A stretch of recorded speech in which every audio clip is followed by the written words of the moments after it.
ஒரு ஐடி இளைஞன் ஒருத்தன், அவனுக்கு பக்கத்து வீட்டில் ஒரு வயசான ரிட்டையர்டு பர்சன் ஒருத்தர், ரிட்டையர்ட் கவர்மெண்ட் எம்ப்ளாயின்னு வச்சுக்கோங்களேன். இந்த ஐடி இளைஞன் எப்படி இருப்பான்? கண்ணை மூடிக்கிட்டு ஒரு ஐடி இளைஞன் அப்படின்னு உடனே உங்க மனசுல என்ன தோற்றம் வருகிறது? அப்படியே தான் இருப்பான். ஜீன்ஸை வாங்கி கத்திரிக்கோல் வச்சு கிழிச்சு அதை போட்டுட்டு இருப்பான். தலையில வந்து சலூனுக்கு போயிட்டு வந்திருப்பான், ஆனா தலையில கீரி பிள்ளை படுத்த மாதிரி இருக்கும். அவனே தான் கோ கெட்டர். வெற்றி, எதுலயும் எனக்கு வெற்றி வேணும். நான் உன்னை வச்சுட்டேனாக்கா, ஒரு வேலைக்கு நான் போயிட்டேனாக்கா அதுல வெற்றி பெறாம இருக்கவே கூடாது. கம் ஓட்மே, என்ன நினைச்சாலும் எனக்கு கிடைக்கணும். ஆன்சைட்டா கிடைக்கணும், ப்ராஜெக்டா கிடைக்கணும், பெர்ஃபார்மன்ஸ் ரேட்டிங்ல எனக்கு ஹையஸ்ட் ரேட்டிங்கா கிடைக்கணும். என்ன நினைக்கிறேன், நான் ஒரு பொண்ணை பாக்குறேன், அவன் என்ன விரும்பணும், நினைச்சதை அடையிற அந்த மாதிரி இளைஞன் அவன்.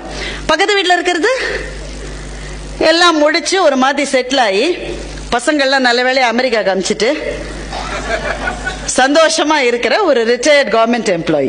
இவங்க ரெண்டு பேரும் தெரு வழியா போன ஒரு செடியை வாங்குறாங்க. ரெண்டு பேரும் அதே செடியை வாங்குறாங்க, கவனமா கேட்டுக்குங்க. அந்த செடியை வாங்கி அவங்களுடைய வீட்டுக்குள்ள அந்த செடியை நடுறாங்க. காம்பவுண்ட் இந்த பக்கம் அந்த பக்கம். இந்த ஐடி இளைஞன் இருக்கானே, டிபிக்கல் ஆஃப் ஹிம், அந்த செடி நல்லா வளரணும், அதுதான் அவனுடைய டார்கெட்.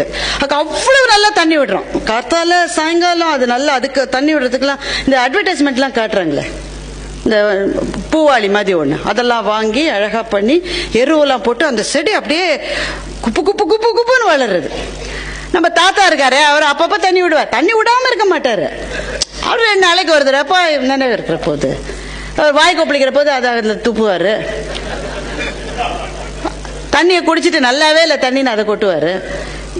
ஒரு மாதிரி தண்ணி விடுவாரே தவிர அப்படிலாம் ரொம்ப கவனிக்கல. 2 செடியும் வளர்ந்தது. எப்படி வளர்ந்தது? நம்ம தாத்தா வளர்த்த செடி வந்து சாதாரண சரவண பவன் இட்லி மாதிரி இருந்தது. இளைஞன் வளர்த்த செடி வந்து குஷ்பு இட்லி மாதிரி இருந்தது.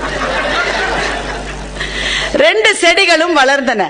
அந்த பையன் வந்து அவரை பார்க்கும் போதெல்லாம் சொல்லுவான், வாட் ஓல்ட் மேன், என்ன உன் செடி இப்படி இருக்கு, எந்த பாரு எவ்வளவு நாளா வளர்ந்துருக்குன்னு. அவ்வளவுதான்ப்பா என்னால முடியும் அப்படின்னு அவர் சொல்லிடுவார். அப்புறம் நம்ம கஜா புயல் மாதிரி ஒரு நாள் புயல் வந்தது. இரவு முழுவதும் சீறி பாய்ந்தது இயற்கையினுடைய சாட்டைகள். ஃபுல்லா சீறி பாய்ந்த அந்த இரவுக்கு பிறகு அடுத்த நாள் காலையில 2 பேரும் ஓடி வந்து அவர்கள் செடி எப்படி இருக்குன்னு பார்த்தாங்க. தாத்தாவினுடைய செடி அப்படியே தான் இருந்தது. ஆனா நம்ம இளைஞன் வளர்த்த செடி வேரோடு மண்ணிலே சாய்ந்து விட்டது. அவனால் அந்த தோல்வியை பொறுத்துக்கவே முடியல. ஏன்னா அவர்கள் தோல்வியே அறியாதவர்கள், அதனால பொறுத்துக்கவே முடியல. எப்படி நடந்தது ஓல்மேன், இது எப்படி நடந்தது? நான் இவ்வளவு நல்லா பார்த்திருக்கேன், இவ்வளவு நல்லா அதுக்கு கவனிச்சிருக்கேன், உரம் போட்டிருக்கேன், நன்றி கேட்ட செடியா இருக்குது, ஏன் இப்படி ஆச்சு? நீ ஏதாவது பண்ணிட்டியா? நான் என்னப்பா பண்ண முடியும்? சைக்ளோன் அடிச்சது, அது விழுந்தது. அப்ப ஏன் ஒன் செடி மட்டும் விழல? அவர் சொன்னாரு, ஒண்ணும் இல்ல, நீ ரொம்ப நல்லா கவனிச்ச, ரொம்ப பார்த்துட்ட, பார்த்து எல்லாம் செஞ்ச நீ, ஆனால் நீ தான் எல்லாம் செய்யறியேன்னு அந்த வேர் ரொம்ப தூரம் உள்ள போகவே இல்லை.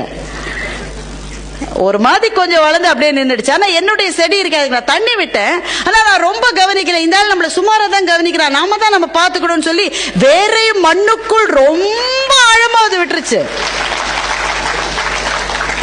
நண்பர்களே, நான் செடி வளர்ப்பதை பற்றி தான் பேசுகிறேன், ஆனால் செடி வளர்ப்பதை பற்றி மாத்திரம் நான் பேசவில்லை. நம் குழந்தைகளையும் நாம் இப்படித்தான் வளர்க்கிறோம். அவங்க ஒண்ணு நினைக்கிறதுக்கு முன்னாடி அதை கொடுத்துடணும்னு நாம நினைக்கிறோம் பாருங்க. நம்மை விட அந்த குழந்தைகளுக்கு துரோகிகள் வேறு யாருமே இருக்க முடியாது. எங்க பக்கத்து வீட்டுல நான் ஒரு நாள் பார்த்துக்கிட்டே இருந்தேன். ஒரே நேரம் 3 பேர் ஸ்விக்கில இருந்து வந்து டெலிவரி பண்ணாங்க. ஒரே நேரம். எனக்கு பயங்கர ஆச்சரியம். என்னன்னா வீட்டுல 2 பேர் தான் இருக்காங்க. வீட்டுல 2 பேர் இருக்காங்க. சரி, 2 பேர் வேற வேற ஸ்விக்கில ஆர்டர் பண்ணாங்கன்னா கூட 2 பேர் தானே வரணும். 3வது ஆள் எப்படி வந்தான்? பொறுக்க முடியாம கேட்டுட்டேன், ஏமா 3வது எதுக்கு வந்தான்னு. வீட்டுல எலி தொல்லை இருக்கு, எலி பொரியில மசால் வடை வைக்கிறதுக்காக ஸ்விக்கில ஆர்டர் பண்ணிட்டு இருக்காங்க. வீட்டுல சமையல் பண்ணிருக்கிற போது அந்த குழந்தை தானாகவே இன்னொன்னு ஆர்டர் பண்ணுது. அவன் வந்து 700 ரூபான்னு பில்ல கொடுக்குறான். ஏண்டா, நான் தான் பண்ணிருக்கேனே. ஓமா, என்னால இந்த உப்புமாலாம் சாப்பிட முடியாது, please don't even tell me. என் பையனுக்கு இப்ப இதெல்லாம் பிடிக்கிறதே இல்லை. என்ன கழுத பெருமை அதுல? உனக்கு என்ன பெருமை அதுல? ஒருத்த ஒரு காட்டு வழியா போயிட்டு இருந்தான். நதி போடுகிற பாதை, ஆனா நதி முழுக்க வறண்டு போயிடுச்சு. முழுக்க முழுக்க வறண்டு விட்ட நதியின் பாதையிலே அவன் நடந்து போகின்றான். நடக்கின்ற போது தண்ணி தாகம் ரொம்ப வந்துருச்சு. ஒரு பிளாஸ்க் வச்சிருக்கான். அந்த பிளாஸ்க்ல இருக்கிற தண்ணி முழுக்க காலி ஆயிடுச்சு. ஒரு சொட்டு நீர் கூட அவனுக்கு இல்லை. நான் வறட்சி, இறந்துருவோமோன்ற ஒரு பயம். தூரத்துல ஒரு சின்ன கொட்டாய மாதிரி ஒண்ணு இருக்கு. அதுல ஓடி போய் பாக்குறான் தண்ணி இருக்கான்னு. எங்க பார்த்தாலும் தண்ணியே இல்லை. ஆனா அந்த கொட்டாயில ஒரு அடிக்கிற பம்ப் இருக்கு. அந்த பம்பை பார்த்த உடனே இவன் ஆசையா ஓடி போய் அதை அடிக்கிறான். நம்ம பல பேர் பம்ப் அடிச்சிருப்போம், நமக்கு தெரியும் என்ன வரும்னு. காத்துதான் வந்தது. அடிச்சு அடிச்சு பார்த்தா ஒண்ணும் இல்ல. அப்புறம் சுத்தி பார்த்தாக்க ஒரு சின்ன பாட்டில்ல தண்ணி இருக்கு. அதுக்கு கீழே ஒரு சீட் இருக்கு. அவன் அந்த தண்ணி அப்படியே குடிக்கிறதுக்கு போறான். அப்படி ஒரு தாகம் அவனுக்கு. அது கீழே எழுதிருக்கு, சாப்பிடறதுக்கு தண்ணியை குடிக்கிறதுக்கு முன்னாடி ஒரு நிமிஷம் வெயிட் பண்ணுங்க. இந்த தண்ணிய அந்த பம்புல கொட்டி அடிச்சீங்கன்னா தண்ணி வரும். உங்களுக்கு வேணுங்கிற அளவு நீங்க தண்ணியை குடிச்சுக்கலாம், சேமிச்சுக்கலாம். அதுக்கு பிறகு திரும்பவும் இந்த பாட்டில்ல நிரப்பி வச்சுட்டு நீங்க போயிடுங்க அப்படின்னு அதுல எழுதிருக்கு. அவன் என்ன செய்யணும்? இப்போ நாம இருந்தா என்ன செய்வோம்? நம்ம என்ன செய்வோம்? தண்ணி தாகம், ஊத்தினா தண்ணி வருமா இல்லையான்றது யார் கேரண்டி? அவனுக்கு முன்னாடி இருந்தது ரெண்டு சாய்ஸ். ஒண்ணு, அந்த தண்ணியை குழாயில விட்டு அடிக்கலாம், அடிச்சு பார்க்கலாம். இல்ல இருக்கிற தண்ணி இவ்வளவுதான் கிடைச்சது, இதை குடிச்சிடலாம், இப்ப சதைக்கு உயிர் பழச்சிக்கலாம், அப்புறம் தண்ணி கிடைக்கிறப்ப பாத்துக்கலாம்னு போகலாம். அவ கண்ணை மூடினா உள்ளுக்குள்ள ஒரு சின்ன பட்சி இருக்கு. அதனுடைய குரலை கேட்டா என்ன செய்யுது, என்ன செய்யுது? அது அவனுக்கு ஒரு நம்பிக்கையை கொடுத்தது. தைரியமா அந்த தண்ணி எடுத்தான், குழாயில விட்டான். அந்த குழாவை அடிச்சான். 2 தடவை அடிச்சான், 3 தடவை அடிச்சான். காத்துதான் வந்தது. 4வது தடவை அடிச்சப்போ கிர்ன்னு உள்ள சத்தம் வந்தது. நல்லா அடிச்சு பார்த்தான். அப்படியே வெள்ளம் மாதிரி தண்ணி கொட்டிச்சு அந்த குழாயில. ஆசை தீர எவ்வளவு தண்ணி வேணுமோ குடிச்சான். அவனோட பிளாஸ்கையை நிரப்பிக்கிட்டான். மறக்காம அந்த குட்டி பாட்டில திரும்பவும் தண்ணியை நிரப்பி வச்சான். அங்க வச்சுட்டு அந்த எழுதியிருந்த அந்த சீட்டுக்கு கீழே அவன் ஒரு வார்த்தை எழுதினான், "This works" என்று எழுதி விட்டு போனான்.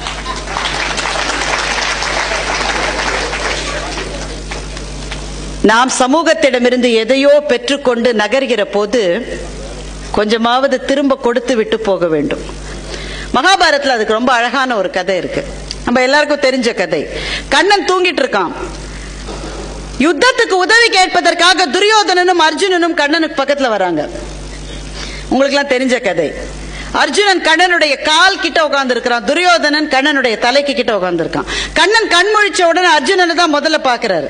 2 பேரையும் பார்த்துட்டு கேட்கிறாரு, என்ன வேணும்? 2 பேரும் யுத்தத்துக்கு உதவி வேணும்னு கண்ணன் கொடுக்கிறான். ஒரு சாய்ஸ். ஒண்ணு, நான் வருவேன் சண்டைக்கு, ஆனா ஆயுதங்களை நான் தொடவே மாட்டேன், யாரையும் கொல்ல மாட்டேன், எந்த விதத்திலும் யுத்தத்துல நான் பங்கெடுக்கவே மாட்டேன், நான் நானாகவே இருப்பேன். இல்லைன்னா என்னுடைய படை இருக்கிறது, முழுக்க என்னுடைய பெரும் படை இருக்கிறது, எது வேண்டும்? அர்ஜுனன் ஒரு நிமிஷம் கூட யோசிக்காம சொன்னான், கண்ணா நீ தான் வேணும், உன்னுடைய படைகள் எனக்கு வேணாம். துரியோதனனுக்கு ஒரே சந்தோஷம். ஏன்னா அவன் எதிர்பார்த்தது கண்ணனுடைய படை பலத்தை தான். சாய்ஸ்.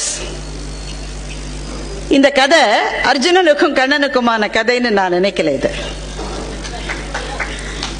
நமக்கு முன்னால் பொருட்கள், மனிதர்கள் 2 விரல்கள் நீட்டப்படுகிற போது துரதிருஷ்டவசமாக பொருட்களை மாத்திரமே நாம் பிடித்துக் கொள்கின்றோம். நாம் மனிதர்களை நேசிக்க வேண்டும், பொருள்களை உபயோகப்படுத்த வேண்டும். ஆனால் துரதிருஷ்டவசமாக நாம் மனிதர்களை உபயோகப்படுத்திக் கொள்கிறோம், பொருள்களை நேசித்துக் கொண்டே இருக்கின்றோம். அதனால்தான் அந்த வாழ்க்கையில ஒரு கட்டம் வர்ற போது, அந்த ஒரு 60 வயசு, அந்த 70 வயசு வர்ற போது ஒரு தடுமாற்றம் வருகிறது. பெரும்பாலும் நம்முடைய சமூகத்தில் நாம் பார்ப்பது, அந்த வயதில் இருக்கிற பல தகப்பன்மார்கள், தாய்மார்கள், பிள்ளைகள் வெளிநாட்டில் இருக்காங்க, நிறைய பேருக்கு. இவங்க தான் பையன் 7ஆம் கிளாஸ் படிக்க போறது, நீ எப்படியாவது அமெரிக்காவுக்கு போயிடுற நீ. அந்த அம்மா வேற சொல்லும், உங்க அப்பாவோட அக்கா பையனே அங்கதான் படிக்கிறான், நீ போலனா குடும்ப மானமே குப்புற விழுந்துருங்க. இவங்க தான் சொன்னாங்க, முதல் முறை அவன் அமெரிக்காவுக்கு போயிட்டு அப்பா அம்மாவை கூப்பிட்டு போவான் பாருங்க, அதுக்கு அந்த அப்பா வந்து எப்படி சந்தோஷப்படுவாருன்றீங்க. அவன் அமெரிக்காவுக்கு போனவொடனே இவர் பெர்முடாஸ் போட ஆரம்பிச்சிருவாரு. இவர் இன்னும் போல அமெரிக்காவுக்கு. இங்கே Bermudas, this country is really going to dogs அப்படிம்பாரு. இங்கதான் பிறந்து வளர்ந்து நீ. அப்புறம் அவன் அங்க போன உடனே ஒரு ஓட்ட அபார்ட்மெண்ட்டை வாடகைக்கு பிடிச்சு ஒரு 20 வருஷம் ஓல்டு காரை அவன் இன்ஸ்டால்மெண்ட்ல வாங்கியிருப்பான். அந்த படத்தை அவன் அனுப்பிச்சிருப்பான். தெருவுல பக்கத்து வீட்டு ஆயாக்கெல்லாம் அதை காமிப்பாரு.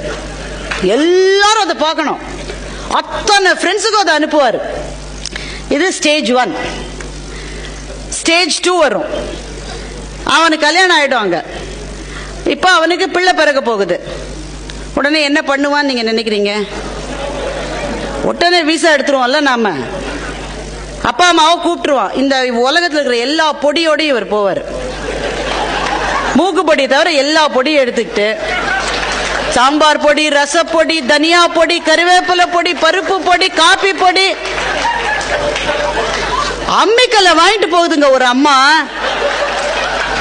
எமிரேட்ஸ்ல எப்படித்தான் ஏத்தினான்னு தெரியல. அங்க போய் துபாய் ஏர்போர்ட்ல தள்ளாடி நிக்கும் பாருங்க, கஷ்டமா இருக்கும். தள்ளாடி நின்று ஒரு மாதிரி அங்க பிடிச்சு போன உடனே சந்தோஷமாயிடுவாங்க. என்ன வீடு வச்சிருக்கோங்கிற. இங்க எல்லாமே சிஸ்டமேட்டிக்கா நடக்குது பாரு. ஸ்டேஜ் 2 இது.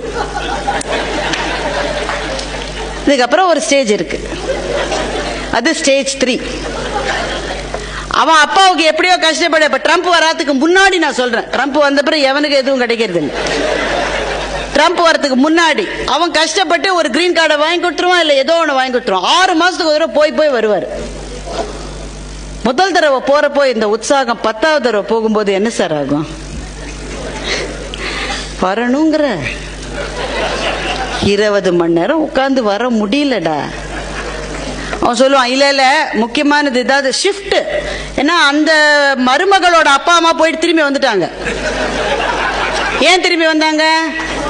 அவங்களோட இன்னொரு பொண்ணுக்கு பிரசவம். அது ஆஸ்திரேலியால இருக்கு. அவங்க ஷிஃப்ட் அங்க மாறிட்டாங்க. இந்த ஷிஃப்ட்டுக்கு யார் வருது? வந்துதான் ஆனும். என்ன செய்யறதுன்ற அவன் தடுமாறி போறார். எத்தனை தடவை வர சொல்லுவான்னு தெரியலங்கிறார். சிலதெல்லாம் கிரீன் கார்டை சரண்டர் பண்ற ரேஞ்சுக்கு போயிருக்கு. ஸ்டேஜ் 4 ஒன்னு இருக்கு, உங்களுக்கு தெரியுமா? இதுக்கப்புறம் இனிமே போக முடியாது, அவ்வளவு முடியல, சக்தி இல்லை. பையன் அங்கேருந்து சொல்றான், அப்பா just don't worry about money, I'll take care of it, I'll take care, don't worry. நிறைய இருக்குப்பா, நானா நிம்மதி நிறைய இருக்கு.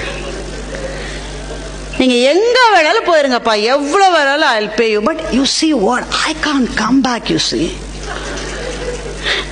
அவங்க மேல தப்பில்ல. தண்ணீரும் பாசமும் எப்போதும் கீழ் நோக்கித்தான் பாயும் நண்பர்களே, மேல் நோக்கி ஒரு நாளும் பாயாது. எந்த நதியும் கீழ் நோக்கித்தான் ஓடுமே தவிர மேல் நோக்கி ஓடாது.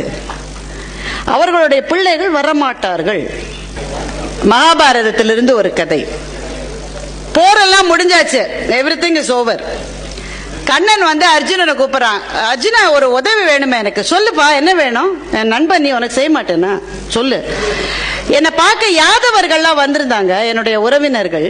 அவங்க திரும்பி போற போது அவங்க போகிற காட்டு பாதையில அவங்களை சில திருடர்கள் துரத்துறாங்கன்னு அவங்களுக்கு பயமா இருக்கு. நீ கொஞ்சம் போய் அவங்களை விட்டுட்டு வரியான்னு.